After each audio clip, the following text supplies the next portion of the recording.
오늘 우리에게 주신 하나님의 말씀은 마태복음 6장 5절에서 8절까지 말씀입니다.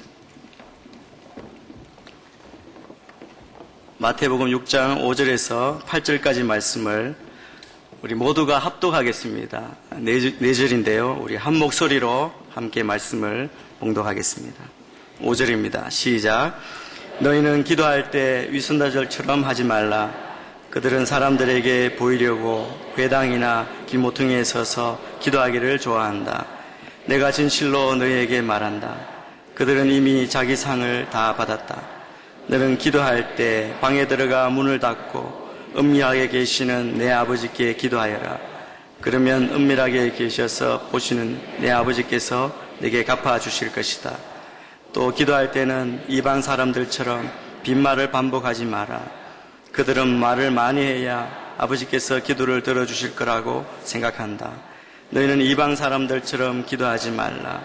너희 아버지께서는 너희가 구하기도 전에 무엇이 필요한지 아시는 분이다. 아멘. 오늘은 이훈 목사님께서 우리에게 말씀을 선포해 주시겠습니다. 목사님 나오실 때 큰 박수로 맞이하겠습니다.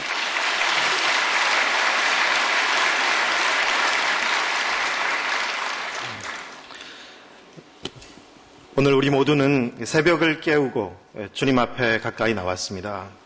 그런 우리는 세상 속을 살아가지만 세상에 있는 사람과 구별된 좀 다르게 살아가는 사람들입니다.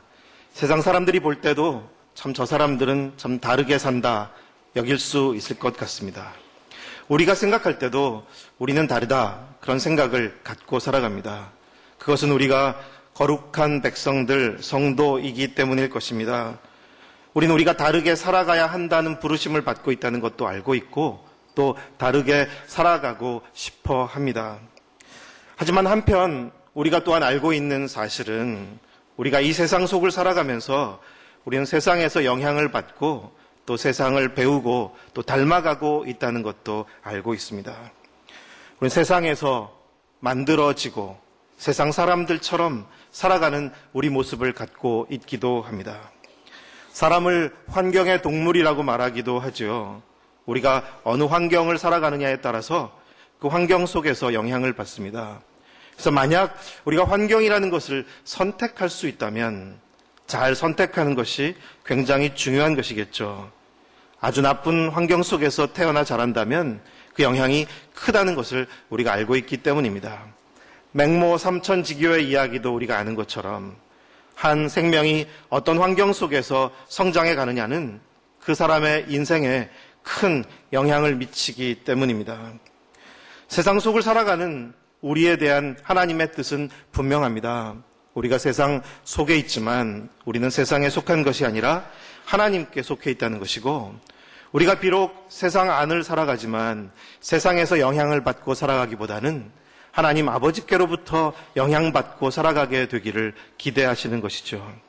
그래서 그 하나님은 먼저 우리를 세상으로부터 불러내셔서 우리를 그 안에서 양육하시고 새롭게 하셔서 다시 세상 속으로 보내십니다. 다시 보냄받았을 때 우리가 세상 안에서 다르게 살아가게 되기를 주님은 진정 바라시는 것입니다. 성경을 읽어보면 세상에 대한 하나님의 평가는 그리 긍정적이지 않습니다. 하나님은 세상에 대해서 좀 부정적인 말씀을 성경을 통해서 참 많이 하고 있습니다. 세상에 대해서 요한일서의 말씀을 보더라도 너희가 이 세상이나 이 세상에 있는 것들을 사랑하지 말라. 세상에 있는 모든 것이 하나님께로부터 온 것이 아니다 말씀하십니다. 모든 것은 어쩌면 육신의 정욕과 안목의 정욕과 이생의 자랑거리 그런 것들은 하나님께로부터 오는 것이 아니라고 말씀하고 있습니다. 예수님도 말씀하시기를 너희는 세상 사람들과 다르다. 너희는 그렇지 않다.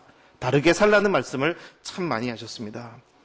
아버지께 기도하실 때도 아버지 제가 세상에 속하지 않은 것처럼 이들도 다 세상에 속하지 않았습니다. 제자들에 대한 주님의 기대도 세상 안에서 다르게 살아가는 것입니다. 오랜 구약의 말씀에서부터 너희는 가나안 땅을 살더라도 거기서 배우지 마라, 섞이지 마라 그런 말씀이 있는 것처럼 신약에서도 계속되는 우리가 듣는 말씀은 이 세대를 본받지 말라. 그런 계속되는 우리에 대한 도전과 말씀이 있습니다.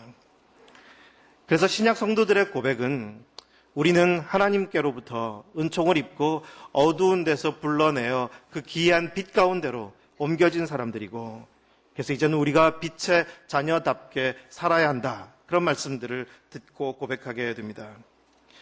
기도, 우리는 기도를 배우고 있습니다. 기도는 아마도 다른 무엇보다도 세상에서의 구별된 삶일 것입니다. 하나님과 소통하는, 하나님과 연결되고 또 그분께로부터 듣고 배우고 그분과 나누는 그런 소중한 시간이기도 합니다. 우린 기도를 통해서 세상에 있는 어느 누구와가 아니라 우리 하나님과 연결되기를 바라고, 기도를 통해서 그분을 더 알게 되기를 바라고, 기도를 통해서 그분과 더 하나 되기를 바라는 마음을 갖고 있습니다. 그런 점에서 기도는 세상 안에서의 가장 거룩한 선택이라고 말할 수 있을 것입니다. 종종 수도원이나 특별한 기도 생활에 집중하고 있는 곳을 가보면 특별한 표현을 보게 됩니다. 기도는 노동이고 노동은 기도다. 혹시 그 말씀을 들어보신 분들이 있을지 모르겠어요. 기도는 노동이고 노동은 기도다. 무슨 뜻일까요? 기도가 노동이라고 말할 때는 기도가 쉽지 않다는 것을 느끼게 해줍니다. 그것은 우리가 아무리 주님 앞에 마음을 모으고 주님 앞에서 바로 서고 싶어도 계속적으로 수많은 것들에 의해서 나의 마음은 흐트러지고 분산되고 또 놓치고 딴 길로 곁길로 새기 쉬운 나인 것을 알고, 아무리 하나님 앞에서 바로 서고 싶어도 그렇지 않은 나 자신을 볼 때 이것은 끝까지 하나님 앞에서 나를 치고 복종시켜야 되는 과정이라는 점에서 내 삶의 모든 영역이 그분을 닮기를 원하는 간절한 소망으로 하나님 앞에 머물 때 기도는 노동과도 같이 쉽지 않은 과제인 것을 우리에게 일깨워줍니다. 그런가 하면 한편 노동은 기도다. 이 말씀은 또 무엇일까요? 우리는 우리의 삶 속에서 부서진 부분들을 많이 갖고 있습니다. 어떤 부분은 하나님 앞에 있는데 우리의 삶의 어떤 영역은 하나님과 아주 상관이 없을 때가 있습니다. 신앙은 신앙이고 비즈니스는 비즈니스다. 우리의 신앙은 이렇게 하는 것이지만 세상에서는 그렇게 사는 게 아니다. 그렇게 우리는 구분짓고 우리의 삶의 조각난 부서진 부분들을 많이 갖고 있습니다. 하지만 노동이 기도다라는 고백 속에는 내가 이 땅에서 땀 흘려 살아가는 모든 순간순간조차가 하나님과 분리되지 않고 내 삶의 모든 영역이 그분과 연결되어 있기를 바라는 마음으로 그런 고백을 두고 스스로를 깨우는 그런 고백이기도 합니다. 오늘 우리가 살아가는 시대를 이 포스트 모던 시대라고 부르죠. 포스트 모던 시대는 다원화된 사회이기도 합니다. 그런데 어떤 분은 오늘 우리가 살아가는 시대를 다원화라고 단어 표현하는 것은 적절치 않고 오히려 영어 표현으로 fragmented라는 산산조각이 난 사회라고 그렇게 표현하고 있습니다. 실제로 우리가 서로 다원화되어 있지만 서로 연결되어 있는 것이 아니라 서로 각각 산산조각이 난 것처럼 부서져 있다는 점에서 오늘 우리가 살아가는 시대는 조각조각이 나버린 그런 안타까운 모습을 우리에게 보여주고 있습니다. 오늘 우리는 굉장히 소통이 발달한 시대를 살아갑니다. SNS라고 불려지는 소셜 네트워크 서비스를 통해서 우리는 정말 소통의 문이 활짝 열린 시대를 살아가고 있죠. SNS는 정말 편리한 소통의 도구입니다. 소통의 문은 활짝 열려 있습니다. 우리는 동시에 수만 명과 소통할 수 있고 지구촌 저편에 있는 사람과도 소통할 수 있습니다. 하지만 오늘 현대 사회 속에서 그렇게 소통의 문은 활짝 열려 있지만 마음의 친구는 전혀 갖고 있지 않은 사람들이 많습니다. 그래서 때로는 그렇게 소통의 문에다가 자기의 안타까운 마음을 호소하고 자살을 선택하는 사람들의 이야기도 우리는 듣게 됩니다. 진정한 소통은 어떻게 어디서 이루어지는 것일까요? 그것은 익숙하고 편리한 우리의 세상의 삶에서 얻어지는 게 아니라는 것을 생각해 보게 합니다. 저는 북미에 있을 때 아미시라고 이름 붙여진 특별한 크리스천들을 만나서 가까이 교절하게 되었습니다. 그들은 한편 아주 가까이에는 정말 소통이 발달한 대도시가 멀지 않은 곳에 있었지만 전기도 쓰지 않고 마차를 타고 다니는 그런 특별한 크리스천 공동체였습니다. 근데 그 마을을 방문한다는 것은 참 불편한 일이었습니다. 왜냐하면 전화조차 연락할 수가 없어서 그냥 찾아가는 방법밖에는 없기 때문입니다. 하지만 그 마을을 찾아갈 때마다 느끼는 것은 그 마을 사람들 사이에 있는 소통과 또 저와 그분들과의 소통이 참 특별하게 다가오는 것입니다.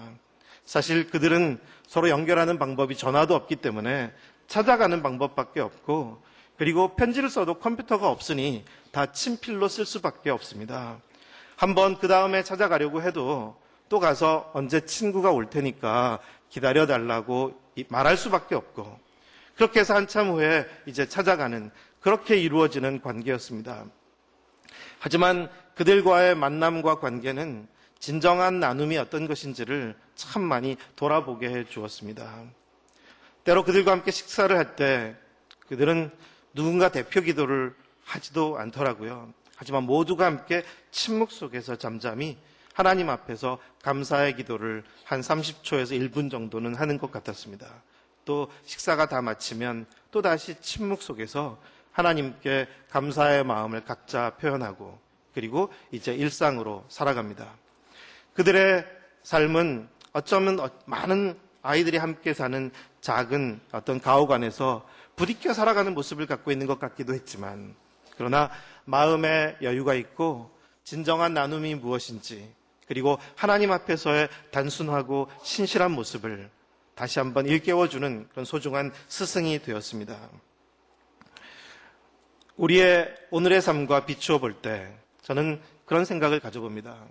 우리가 무엇인가를 잃어버릴 때 얻는 게 있고, 그리고 얻을 때 잃어버리는 것이 있다는 것을. 잃으면 얻으리라. 성경에서 우리가 듣는 주님의 뜻이기도 하죠. 우리의 개인적인 삶에서도 잃어서 얻는 게 많습니다. 우리의 몸에 건강을 잃어버릴 때 우리는 그 아픔 속에서 하나님의 은총을 얻게 되기도 하고, 우리의 삶의 모든 것이 충분하지 못할 때 그 부족함 속에서, 잃어버림 속에서 우리는 하나님 앞에 더 겸손해집니다. 아브라함도 처음 하나님의 부르심을 입었을 때, 익숙했던 고향 땅을 떠나서 갈 바를 알지 못하고 떠나게 되었을 때 그는 많은 것을 잃어버렸습니다.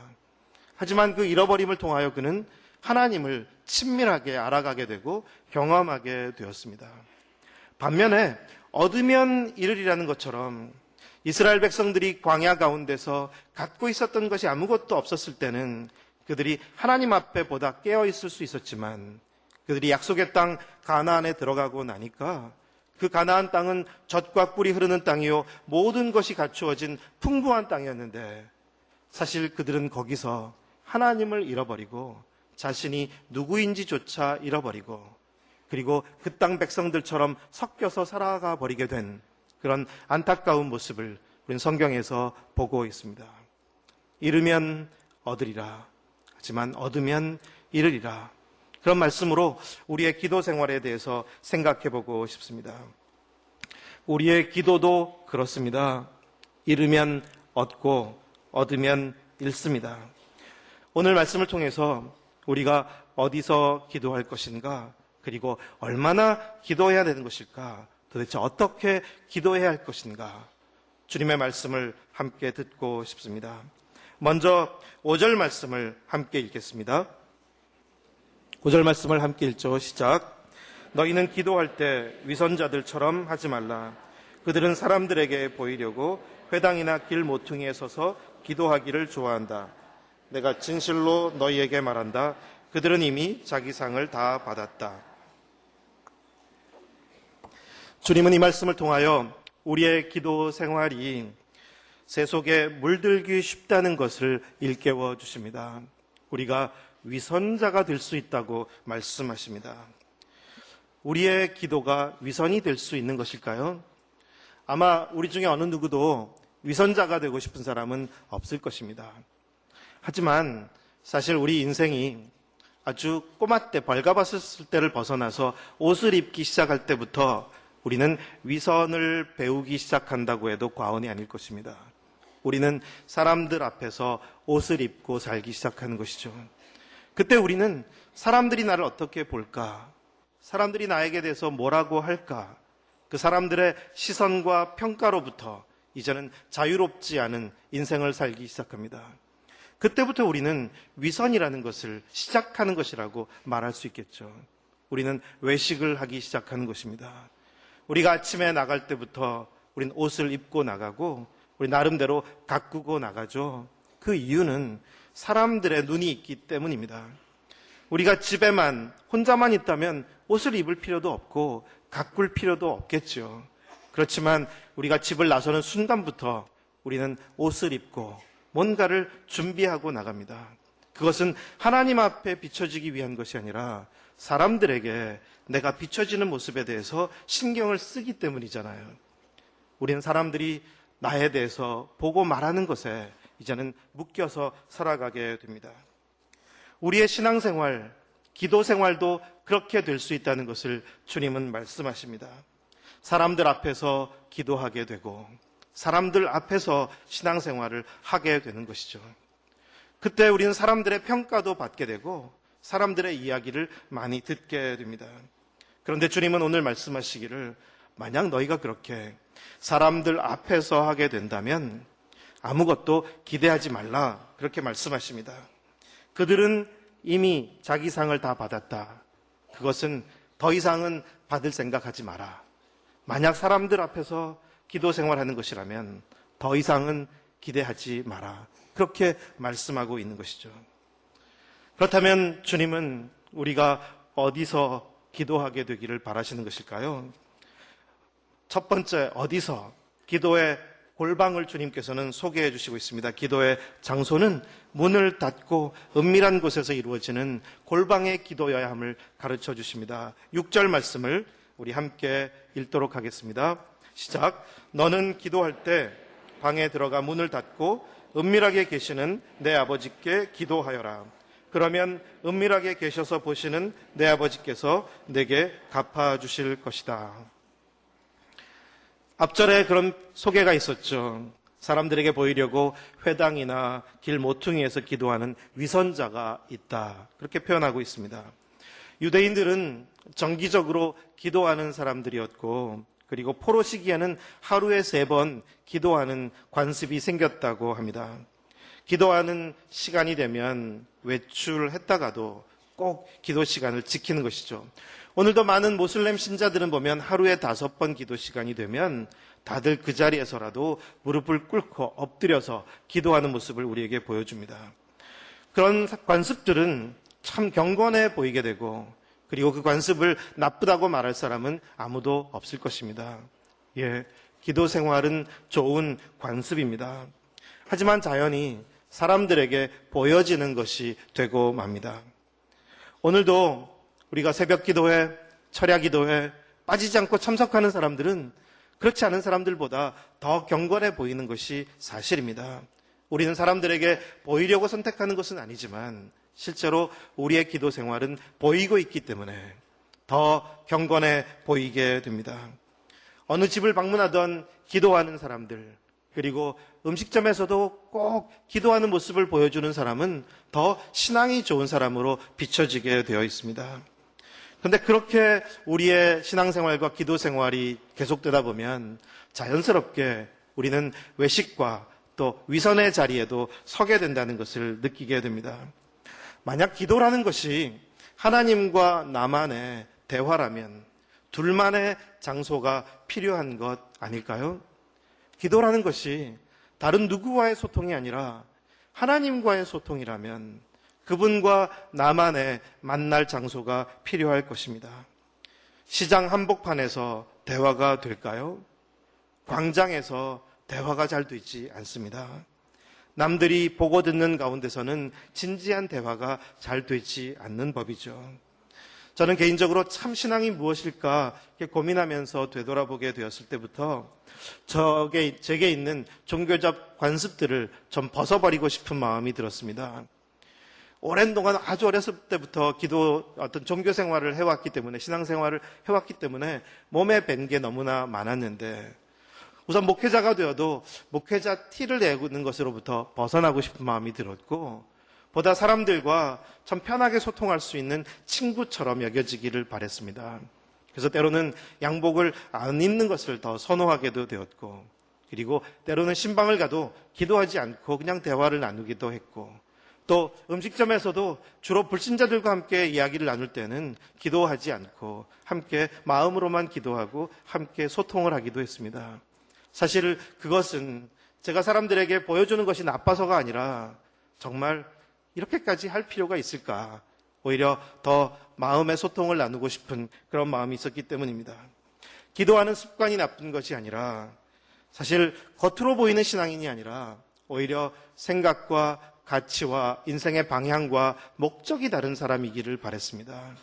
때로는 한편 보이는 모습은 정말 경건한 크리스천인데 세상 사람들과 생각하는 것이나 가치관이나 인생의 방향이나 목적은 전혀 다르지 않은 사람보다 비록 세상 사람들과 사는 방식, 모습은 다르지 않아도 그 사람이 갖고 있는 마음의 생각이나 가치관이나 방향과 목적이 다른 사람이 더 진정 주님의 사람이 아닐까, 그런 마음을 갖고 있습니다.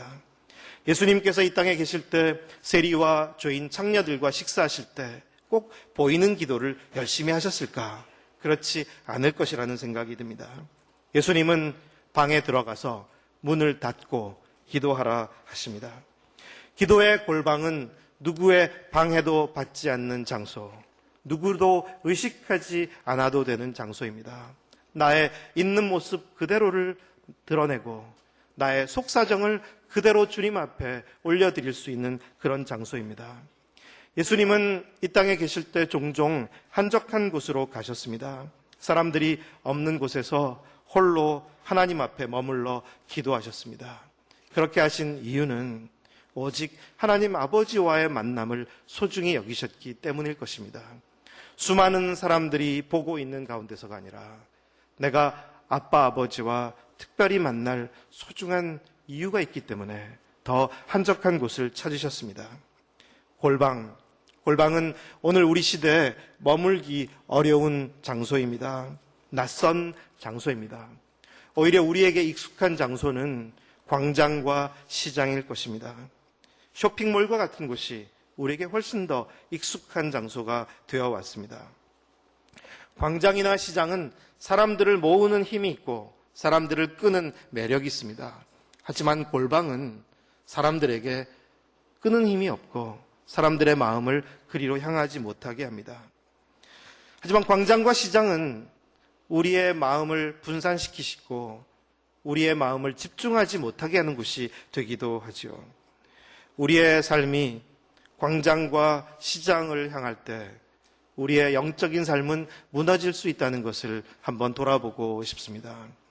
창세기 13장과 14장을 이어보면 아브라함과 롯이 함께 있다가 결국 동거할 수가 없어서 서로 길을 선택하고 따로 떨어져 살게 됩니다. 그때 롯이 어떤 선택을 하게 되었냐면 한쪽 편을 보니 물이 넉넉하고 요단 들판인데 마치 여호와의 동산 같고 애굽 땅과도 같아서 그곳을 선택하고 찾아갑니다. 그런데 그곳은 소돔과 고모라였었죠. 롯은 거기에 거주하게 되었습니다. 아브라함은 광야에 남았던 것이죠. 그런데 창세기 14장을 읽어보면 롯이 그 소돔과 고모라에서 겪었던 일이 소개되고 있습니다. 그는 거기서 생각지 않게 전쟁에 휘말리게 되었습니다. 그리고 그 전쟁에서 소돔 지역이 패했기 때문에 가지고 갔던 모든 것들을 빼앗기고 그리고 사로잡혀버리게 되었습니다. 그가 좋다고 생각해서 선택한 세상에서 그가 경험한 것은 휘말리게 되고 뺏기게 되고 사로잡히게 된 것입니다. 어찌 보면 우리가 이 땅을 살아갈 때 우리에게 편리함을 주고 행복을 가져다 주고 우리에게 많은 볼거리와 많은 만족을 가져다 줄 것 같은 장소에서 우리가 경험하게 되는 것은 우리가 원치 않는 복잡한 상황 속에 휘말리게 되고 그리고 우리에게 소중한 것들을 뺏기게 되고 그리고 마치 사로잡힌 것처럼 그 속을 살아가게 되는 것입니다. 그래서 주님은 우리의 기도가 보다 골방을 향하기를 권면하고 계십니다. 우리 온누리교회는 좀 광장의 특징을 갖고 있습니다. 광장 혹은 시장을 느끼는 그런 곳이라고 해도 과언이 아닐 것 같습니다. 거대한 쇼핑몰에 찾아온 것처럼 수많은 메뉴와 수많은 좋은 프로그램과 이벤트들이 많이 마련된 곳이 온누리교회죠. 그래서 온누리교회에서 골방을 찾기란 정말 힘듭니다. 조용히 혼자 있고 싶어도 그럴 수 있는 장소가 사실 마련되어 있지 않은 곳이죠. 그래서 어떤 분은 온 난리교회라고 표현하기도 하죠. 하지만 저는 우리 모두는 사실은 기도의 골방을 필요로 합니다. 그것은 사실 교회가 마련해 줘야 하는 것이 아니라 우리 각 사람들이 마련해야 하는 것입니다. 제가 여러분에게 또 우리 모두에게 함께 권면하고 우리가 도전받아야 할 것은 우리 각자 예수님께서 한적한 곳을 찾아 나셨던 것처럼 우리가 주님 앞에 홀로 고요하게 머물 수 있는 기도의 골방, 한적한 곳을 마련해야 한다는 것입니다. 주님께 누가 그것을 마련해 준 게 아니라 주님께서 찾아가셨다는 것을 우리가 기억해 본다면 기도의 골방은 내가 선택하고 찾고 머물러야 할 곳이라는 것을 돌아보게 됩니다. 기도의 골방을 통해서 주님과 친밀한 사귐을 갖는 여러분 모두가 되시기를 기원합니다. 두 번째로 주님은 우리가 얼마나 오래 기도해야 하는 것에 대해서 말씀하시고 있습니다. 7절 말씀을 우리 함께 읽겠습니다. 시작. 또 기도할 때는 이방 사람들처럼 빈말을 반복하지 마라. 그들은 말을 많이 해야 아버지께서 들어주실 거라고 생각한다. 예수님은 이방인들처럼 기도하지 말라 하십니다. 이방인들은 하나님을 알지 못하기에 그냥 의미 없는 말을 계속 쏟아낼 수밖에 없겠죠. 듣는 대상이 없기 때문에. 하지만 우리에게는 선하시고 신실하신 하나님 아버지가 계시고 우리는 그분께 기도하는 것이기에 우리의 기도가 달라야 하는 것은 당연할 것입니다. 열왕기상 18장에 보면 엘리야 선지자가 우상 숭배를 하는 바알의 예언자 450명과 대결하는 장면이 나옵니다. 각각 소를 한 마리씩 제단 위에 올려놓고 누가 불로 응답하시는 하나님인지 함께 시합을 하게 되죠. 먼저 바알의 예언자 450명이 열심히 그들의 신에게 부르짖습니다. 그들이 아무리 부르짖어도 반나절이 되어도 응답이 없었습니다. 그때 엘리야는 이렇게 그들에게 말하죠. 더 큰 소리로 기도해보라. 그가 신이니 아마 깊은 생각에 빠졌거나 너무 바쁘거나 아니면 여행을 떠났나 보다. 어쩌면 자고 있을지도 모르니 깨워야 되지 않나 싶다. 그렇게 조롱하듯이 도전합니다. 그러자 그 바알의 예언자들은 다 저녁이 될 때까지 또 계속 반복해서 기도를 하면서 자신의 몸을 상하게 하면서까지 기도했었죠. 엘리야의 차례가 되었습니다. 그는 진지하게 이렇게 하나님께 기도합니다. 우리 자막에 나오는 구절로 함께 엘리야의 기도를 함께 기도하겠습니다. 아브라함과 이삭과 이스라엘의 하나님 여호와여, 주께서 이스라엘의 하나님이 되시는 것과 제가 주의 종이며 이 모든 일을 주의 명령으로 했음을 오늘 알려주십시오. 여호와여, 내게 응답해 주십시오. 오 여호와여, 응답하셔서 주는 여호와 하나님이시며 주께서 그들의 마음을 돌이키게 하시는 분임을 이 백성들이 알게 해 주십시오. 그러자 불이 내려와서 그 재물을 다 태워버렸습니다. 지금 우리가 함께 읽었던 기도는 30초가 채 되지 않습니다. 우리는 기도를 오래 해야 한다는 생각을 갖습니다. 혹시 내 기도가 부족해서 하나님이 듣지 않으신다는 생각이 들고 기도의 잔을 채워야 응답이 온다고 생각하게 됩니다. 그래서 40일 작정 기도도 또 100일 기도도 올리게 됩니다. 소나무 뿌리를 뽑는 열심으로 하나님의 보좌를 흔들어서 하나님의 응답을 받아내려는 그런 마음도 같습니다. 어쨌든 정성은 귀하고 하나님께서 응답해 주시기도 하시겠죠. 하나님께서 인간의 그런 고집, 정성에 꺾이실 때도 있습니다. 특별히 고집에 꺾이시는 성경의 이야기를 보면 그들이 왕을 세워달라고 했을 때 하나님은 너희에게 왕이 필요 없다고 말씀하셨지만 그들이 계속 달라 하니 하나님은 결국 그들에게 왕을 세워주시죠. 하지만 왕을 세우는 것은 주님의 뜻이 아니었다는 것을 우리 성경을 통해서 보게 됩니다. 졸라대서 하나님을 움직일 수 있습니다. 마치 어린 꼬마들이 엄마 아빠에게 초콜릿 달라고 콜라 달라고 막 졸라댈 때 건강에 좋지 않으니까 거절하지만 하도 졸라대면 좀 주죠. 하지만 그것이 이 아이에게 전혀 유익한 게 아니라는 것을 부모는 알고 있습니다. 하나님은 우리가 달라 요청할 때 주시기도 하시겠죠. 하지만 주님께서 진정 더 원하시는 것은 우리의 마음이 통하는 것입니다. 우리가 하나님 아버지의 마음을 알아서 우리가 마음의 대화를 나눌 수 있게 되기를 바라시는 거죠. 우리에게도 참 좋은 친구는 함께 만나면 별로 말이 많지 않아도 함께 가만히 있어도 참 좋기만 합니다. 우리에게 말이 많아야 진정한 소통이 이루어지는 것이 아니겠죠. 때로 우리가 세상에서 서로의 진정한 관계가 없을 때 우리는 많은 서류를 준비합니다. 나와 그 사람과의 소통을 마련하기 위해서 많은 것들을 준비해서 여러 번 찾아가고 또 서류를 준비하고 또 서류를 준비해서 계속 보여주고 하여튼 서로 연결되려고 애를 쓰죠. 하지만 우리가 진정한 친구와의 관계에서는 그럴 필요가 없다는 것을 알고 있습니다. 우리는 그냥 함께 있기만 해도 괜찮은 것이죠. 우리가 많은 긴 말을 할 필요가 없습니다. 우리 한국교회의 기도는 세계적으로 유명합니다. 그래서 코리안 스타일 기도라고 해서 우리의 통성 기도도 많이 알려져 있죠. 이 통성 기도는 우리에게 서로에게서 에너지를 공급받는 그런 놀라운 힘도 있습니다. 하지만 우리 한국교회, 특히 개신교 신자들의 약함을 좀 생각해 본다면 우리에게 외침은 크지만 너무나 고요가 부족하고 우리가 열심으로 하나님께 올려드리지만 그분께 잠잠히 머물러 귀 기울이는 것은 너무나 부족하다는 것을 느낍니다. 침묵을 불편해하고 기도라는 것은 말로 시작해서 말로 끝나버립니다. 기도 모임을 인도할 때도 우리는 빈말을 반복하는 것처럼 같은 내용을 반복할 때가 참 많습니다.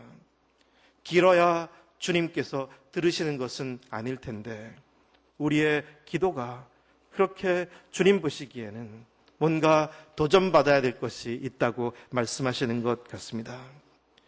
사랑하는 여러분, 주님은 우리의 기도에 길이를 재지 않으시고 깊이를 재십니다. 우리가 마음의 기도를 주님과 드리는, 그래서 진정 깊은 마음 속에서 주님과 소통하는 우리 모두가 되기를 기원합니다. 마지막으로 주님은 우리의 기도의 기초를 다시 세워주십니다. 8절 말씀을 우리 함께 읽도록 하겠습니다. 너희는 이방 사람들처럼 기도하지 말라. 너희 아버지께서는 너희가 구하기도 전에 무엇이 필요한지 아시는 분이다. 그렇기 때문에 진정한 기도는 그분을 아는 데서 시작됩니다. 기도의 기초는 대화의 대상인 그분을 바로 아는 것입니다. 대화의 상대를 잘못 알면 대화가 꼬이게 되죠. 그리고 적절치 않은 소통이 이루어집니다. 때로는 청탁도 하게 되고 뇌물도 바치게 되는 것이고 그리고 사실 얻을 수도 없는 것을 계속 구하게 되기도 합니다. 제가 아이들과 함께 지내면서 또 지금도 이제 탈북 청소년들과 함께 지내면서 많이 친해지다 보니까 이제 아이들이 제가 어떤 사람인지를 알게 됐어요. 아이들이 저가 어떤 사람인지를 알게 되니까 이제는 이거는 구애받지 안 된다는 것을 알아요. 그러니까 제가 뭘 원하는 건지도 알게 됐어요. 그래서 아이들은 자기가 필요한 것이 있을 때는 어떤 식으로 얘기해야 되는지도 배우게 되는 것 같습니다. 우리의 모든 관계도 그렇잖아요. 우리가 누구와 대화할 때 그 상대방을 잘 알면 사실은 거기에 맞춰서 대화하게 된다는 것을 알고 있습니다. 사람마다 소통하는 방식은 참 다르죠. 제가 저희 아이들을 양육할 때도 보면 어떤 아이는 참 미주알고주알 모든 것을 다 쏟아내고 말하는 스타일의 아이가 있는가 하면 어떤 아이는 거의 말이 없습니다. 그냥 잠잠히 입 다물고 있어요. 하지만 그렇다고 해서 잠잠한 아이가 저와의 소통이 더 잘 안 되는 아이인 것은 분명 아닙니다. 하나님께서 서로 다르게 지으셨기에 소통하는 방식이 다를 뿐이지. 그러나 마음의 소통은 우리의 관계가 바로 세워지면 저절로 이루어지는 것이겠죠. 하나님을 바로 알 때 우리는 우리의 그분과의 소통이 바로 이루어질 수 있음을 알게 됩니다. 하나님은 우리를 사랑하시는 분, 또 그분은 선하시고 신실하신 분, 우리에게 무엇이 필요한지 알고 계시고 그것을 주시는 분이십니다. 사랑하는 여러분, 하나님을 알면 기도가 달라집니다. 하나님께서 기뻐하시는 것이 무엇인지 추구하게 됩니다. 그래서 주님은 말씀하셨죠. 먼저 그 나라와 의를 구하라. 그리하면 너에게 필요한 그 모든 것 내가 더하여 주겠다. 그 말씀 속에서도 우리가 기도하기 전에 기도의 기초가 되는 하나님을 진정 알게 되기를 바라시는 것입니다. 예수님은 기도하시는 분이었습니다. 하지만 예수님은 사람들이 보는 가운데보다 한적한 곳에서 많이 기도하셨습니다. 예수님의 기도는 말이 많은 기도가 아니었습니다. 마음의 기도였습니다. 예수님의 기도는 뭔가 달라는 기도였다기보다는 진정한 마음의 대화였습니다. 그 하나님과의 만남을 통해서 하나님을 알아가고 그 뜻을 다시 깨닫고 그 부르심 앞에 신실하게 사셨습니다. 좋은 친구와 우리는 시장도 광장도 지나갑니다. 하지만 때로 정말 긴히 얘기하고 싶은 게 있을 때 손을 잡고 끌어서 조용한 곳으로 가죠. 거기서 대화를 갖게 됩니다. 예수님은 우리의 좋은 친구, 주님은 우리를 친구라고 불러주셨습니다. 기도하는 사람들인 우리가 이제 이 땅에서 더 주님께서 기뻐하시는 기도의 사람으로 세워져 갈 수 있게 되기를 소원합니다. 기도는 우리가 주님을 변화시키고자 하는 어떤 의욕이 있을 때도 있지만 사실은 기도를 통해서 내가 변화되는 것이 주님의 뜻이겠죠. 우리 모두의 기도 속에 골방의 기도, 마음의 기도, 그분을 아는 기도가 계속되기를 소원합니다. 기도하겠습니다.